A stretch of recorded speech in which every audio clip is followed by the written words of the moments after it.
Bonjour et bienvenue dans cette édition de Première Classe TV. Nous partons tout de suite pour la Russie. La Russie qui développe à nouveau des avions commerciaux en raison des embargos occidentaux. Et donc les moteurs et l'avionique de ces avions sont dorénavant conçus sur place. Nous allons voir l'exemple avec le dernier Ilyushin 96. Et ensuite nous irons découvrir le Archer Midnight, un nouveau eVTOL qui est fabriqué en Géorgie, près d'Atlanta. L'aviation du futur, c'est tout de suite sur Première Classe TV. La société russe United Aircraft Corporation a effectué avec succès le vol inaugural de l'Ilyushin 96-400M, soit une nouvelle variante allongée de l'avion de ligne gros porteur Ilyushin 96. Ce premier vol a eu lieu depuis l'installation Vaso de Voronezh, dans le sud-ouest de la Russie. L'avion a atteint l'altitude de 2000 mètres à une vitesse de 400 km/h pour une durée de vol de 30 minutes. La stabilité et la contrôlabilité de l'avion, l'opérabilité des systèmes, le groupe motopropulseur et l'équipement radio d'approche à l'atterrissage ont été testés pendant le vol. Le programme Ilyushin 96-400M a gagné en importance après le retrait de l'UAC en août du programme conjoint sino-russe CR-929. L'objectif est maintenant de développer l'avion gros porteur avec des systèmes entièrement d'origine russe.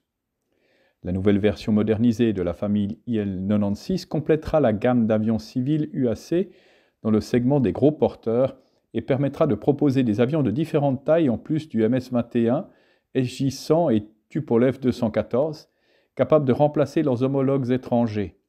Ilyushin 96-400M peut être configuré comme avion cargo ainsi qu'en version passager. La Russie doit remplacer un grand nombre d'avions de ligne occidentaux précédemment loués, confisqués pour les vols intérieurs depuis la guerre en Ukraine, mais qui ne bénéficient désormais plus d'un entretien régulier et de pièces de rechange, selon les normes des constructeurs occidentaux, et devront donc probablement être mis hors service prochainement. On notera que l'avion est un quadrimoteur, ce qui rend ce modèle peu compétitif à l'exportation. L'Ilyushin 96-400 est similaire à l'Ilyushin 96M, mais il est équipé d'une avionique et de moteurs russes. Il est propulsé par 4 turboréacteurs Aviat-Vigatel PS90A1 et peut transporter jusqu'à 430 passagers. Une configuration typique à 2 classes comptera 380 passagers. Son autonomie est d'environ 10 000 km. En février 2017, la société russe United Aircraft Corporation avait signé un contrat avec sa filiale Ilyushin pour le développement d'une nouvelle version de l'avion de ligne gros porteur Ilyushin 96-400 destiné à concurrencer le Boeing 777-9 et l'Airbus A350-1000.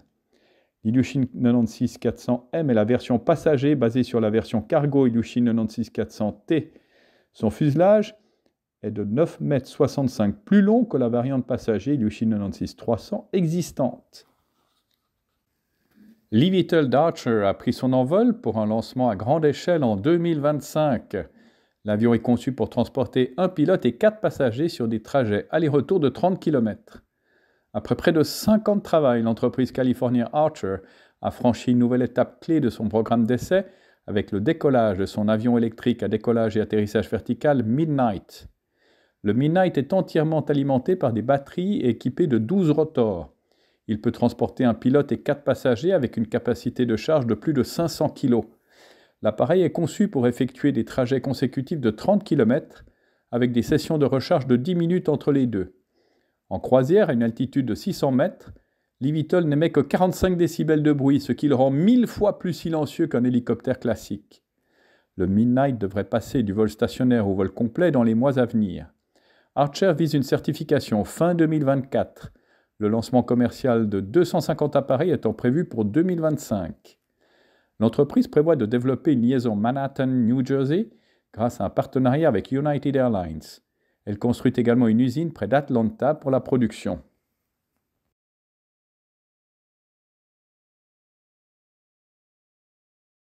C'est ainsi que se termine cette édition de Première Classe TV. N'oubliez pas de cliquer sur j'aime, de vous abonner, de partager ces vidéos. Nous nous retrouvons la semaine prochaine avec le premier vol transatlantique 100% carburant d'aviation durable et puis un avion ravitaillé à l'hydrogène. L'aviation du futur, c'est dès la semaine prochaine sur Première Classe TV. D'ici là, bon vol à tous!